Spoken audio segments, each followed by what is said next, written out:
Bonjour à tous et à tous, bienvenue sur cette nouvelle vidéo où je vais aborder les perspectives annuelles de 2025 et revenir sur ce qui s'est passé en 2024. 2025, préparez-vous au changement de pouvoir, évidemment, avec l'arrivée de Donald Trump. Alors, avant toute chose, le disclaimer, les clauses de non-responsabilité. Ceci n'est pas considéré comme un conseil ou une recommandation d'achat ou de vente de produits financiers. Je vous laisse la découvrir si vous le souhaitez. Alors, ce qu'il faut retenir de 2024, eh bien, les investisseurs ont privilégié les US, évidemment, et cela se poursuit. Toutes les classes d'actifs ont performé, que ce soit les obligations, les actions, le Bitcoin, l'or. Tous les actifs risqués ont surperformé les liquidités. Le S&P 500 a progressé de 23%, le Nasdaq de 28%, le Stock 600 Europe 6%. Il n'y a que le CAC 40, si je puis dire, dans les indices majeurs qui a terminé en baisse à moins 2%. La Fed, la BCE et d'autres banques centrales ont baissé leur taux d'intérêt. Avec la baisse de l'inflation, les banques centrales ont décidé de se concentrer sur le soutien de la croissance. La Fed et la BCE ont réduit leur taux d'intérêt de 1% en 2024. Donc la BCE est désormais à 3% de taux directeur et la Fed à 4,25. La rotation sectorielle de la croissance vers la value a démarré au deuxième semestre. Le secteur des technologies, évidemment, a démarré très fort, mais a terminé relativement faiblement, à l'exception de tout ce qui est data center et intelligence artificielle emmené par Nvidia. Les valeurs financières, les télécoms, les utilities et l'industrie ont également surperformé. Le dollar américain s'est considérablement renforcé au quatrième trimestre, vous avez dû le constater, et donc c'est en partie lié à la victoire de Trump à l'élection présidentielle, et l'euro-dollar est passé de 1,12 à 1,04 en seulement 2 mois. Alors, 2024 versus 2025, alors quelles sont les performances en 2024? Eh bien, on a le Bitcoin qui est largement surperformant avec 126%. Alors, ce sont les performances arrêtées au 30 novembre. On a les 7 magnifiques, 55%, le S&P, le Nasdaq, le Private Equity, China. Et on voit finalement que la seule classe d'actifs qui a terminé dans le rouge, ce sont les commodities, c'est-à-dire les matières premières. Alors les événements clés à suivre au premier trimestre 2025, eh bien, on va avoir évidemment l'investiture de Donald Trump, hein, ça sera le 20 janvier. Le 15 janvier, on aura aussi le démarrage des publications de résultats pour le quatrième trimestre 2024 et l'année 2024, avec comme d'habitude JP Morgan qui donne le coup d'envoi. Et semaine du 29 et 30 janvier, assez important puisqu'on aura aussi la Fed et la BCE qui vont tenir eh bien, leur réunion de politique monétaire. Alors, les potentiels drivers pour le premier trimestre 2025, eh bien, c'est l'année de la guerre commerciale. Les prévisions de bénéfices maintiennent toutefois l'optimisme et les valorisations américaines appellent toutefois la prudence puisque on est sur un PER qui est environ à 22 fois les bénéfices, sachant que donc c'est très élevé, hein. Historiquement, on est quasiment au plus haut en termes de valorisation, d'où la prudence. En revanche, les bénéfices des entreprises, hein, la croissance des bénéfices des entreprises est estimée à 15% pour le S&P 500, ce qui est très bon, et 7,5% pour le stock 600. Le retour de Trump va mettre l'accent sur les droits de douane américains, évidemment. Toute hausse significative va exercer une pression sur la reprise économique en Chine, mais également en Europe. Tandis qu'aux États-Unis, eh bien, Trump veut mettre en place des réductions d'impôts qui devraient être donc bénéfiques pour les consommateurs américains et les entreprises américaines. La Fed et la BCE vont réduire leur taux d'intérêt, mais le rythme reste incertain.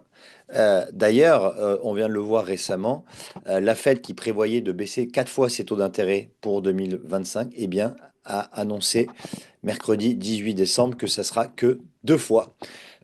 Par conséquent, eh bien, tout va dépendre des données sur l'inflation. L'inflation, si elle reste élevée, pourrait contraindre la Fed à baisser ses taux moins que prévu, ce qui est négatif quand même pour le marché. Et la BCE, elle, devrait continuer à intensifier ses baisses de taux pour éviter une récession en Europe. Les risques géopolitiques devraient se clarifier au cours de l'année. Donald Trump souhaite, pardon, que la guerre en Ukraine s'arrête, il existe une probabilité non négligeable que cela se produise et au Proche-Orient, une accalmie est possible. Les crypto-monnaies pourraient bénéficier des politiques plus favorables aux États-Unis, d'une réglementation plus souple et d'afflux de capitaux qui est déjà mis en place. Alors, on avait, comme d'habitude, l'enquête parmi plus de 3000 personnes sur quelle est donc, alors c'est en anglais, mais vous allez comprendre, quelle est donc la classe d'actifs que vous attendez qui performe le mieux en 2025? Eh bien, comme d'habitude, eh bien, on a donc les stocks, c'est-à-dire les actions à 49%. En revanche, les cryptos sont passés de 29% en septembre à 38% au mois de décembre. Donc, vous estimez sur ce panel que eh bien, les cryptos pourraient être la classe d'actifs à 38% qui performe le mieux.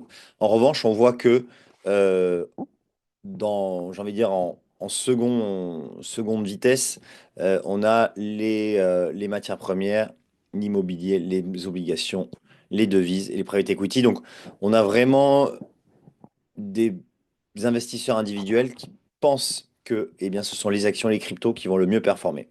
En termes de zone géographique, les US, encore plus au mois de décembre qu'au mois de septembre, à 67%, vous pensez que les US vont surperformer.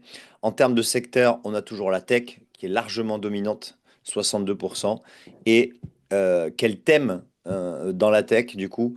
Eh bien, la disruptive tech est à 37%. Perspective d'investissement pour 2025. Alors, on anticipe une troisième année consécutive de hausse pour les actions. En revanche, on anticipe qu'elle sera moins forte que l'année 2024, car 2024, ça reste une très très bonne année pour les États-Unis. Une croissance mondiale modérée, une inflation plus faible et des taux plus bas.